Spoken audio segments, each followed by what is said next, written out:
tous et bienvenue pour notre matinale. Ce matin, je voudrais partager avec vous un passage de Ésaïe, chapitre 1er, verset 18, un passage que nous connaissons relativement, en tout cas si vous ne le connaissez pas, vous allez le connaître à partir de cette lecture. Venez, discutons ensemble, dit l'Éternel. Si vos péchés sont rouges comme de l'écarlate, ils deviendront aussi blancs que la neige. Oui, s'ils sont rouges comme la pourpre, ils deviendront aussi blancs que la laine si vous décidez de m'obéir. Voilà, j'aimerais faire un parallèle justement avec ce qui m'a interpellé ces derniers temps par le slogan fétiche de McDo, pour ne pas le citer, ce roi du hamburger qui est chez McDo, pas la peine de vous prendre la tête, venez comme vous êtes, parce que finalement, chez nous, vous êtes chez vous. Alors, c'est un slogan qui est relativement très intéressant, on pourrait dire, mais qui peut être aussi à double tranchant, car il faut arriver à assumer ces paroles-là.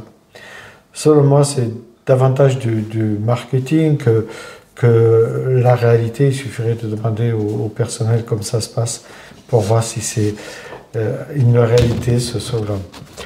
Mais cela ne nous empêche pas de dire que l'idée, en tout cas pour ma part, est super intéressante, même si le vivre est une autre paire de manches, bien sûr. C'est plus qu'un défi pour nous chrétiens.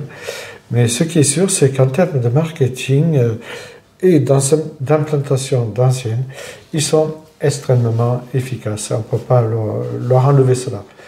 C'est vrai, les McDonald's sont souvent stratégiquement placés à l'entrée ou à la sortie des grandes villes, notamment près des ronds-points, justement. Ces emplacements sont très pratiques car ils attirent les voyageurs et les habitants aussi. Mais quel contraste avec McDonald's au rond-point et la croix qui était et que l'on trouve encore à la croisée des chemins, au sommet aussi des collines, des montagnes, ainsi que sur les places de nos villages. Le contraste, je dois dire que les ronds-points sont circulaires, en fait, ils sont sans direction claire et symbolisent parfois une hésitation ou une boucle, on pourrait dire une boucle infinie, sans une vraie destination finale. La différence principale est que les McDonald's au rond-point évoquent la facilité, on pourrait dire, la superficialité du quotidien moderne de l'homme moderne. Alors que la croix au croisement des chemins évoque pour ma part un symbole spirituel très, très fort, car associé à un choix de vie qui est très important et nous invite à prendre conscience qu'il y a des conséquences présentes, à venir et éternelles pour les choix que nous faisons ici-bas, ça nous le savons. Tout cela pour dire que les croix offrent, elles, des directions claires qui demandent de prendre une décision significative, souvent avec une portée personnelle et existentielle. La différence principale est que la croix au croisement appelle, elle, à une réflexion plus profonde sur des choix de vie qui sont plus qu'importants pour moi. L'un est pratique, on pourrait dire, et matériel, c'est un point de McDo. L'autre est symbolique et spirituel, la croix est spirituelle.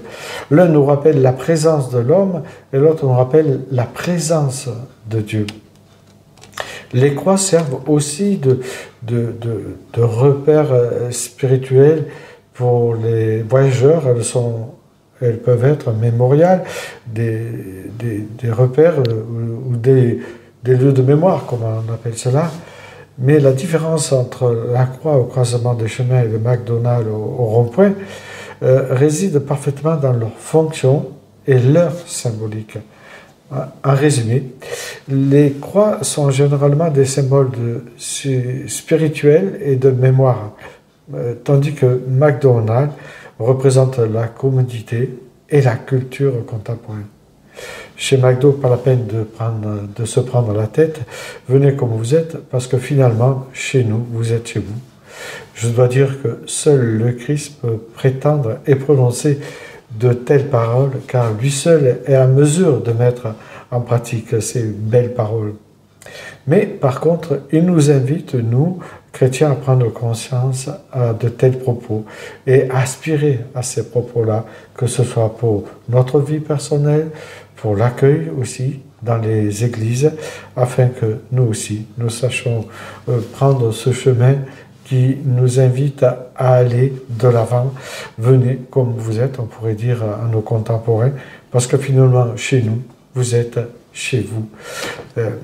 Donc, que le Seigneur vous bénisse, et comme dit l'épouse dans l'Apocalypse chapitre 22, viens, et que celui qui entend dise viens, et celui qui a soif vienne, que celui qui prenne de l'eau de la vie vienne gratuitement. Bonne journée à chacune et chacun.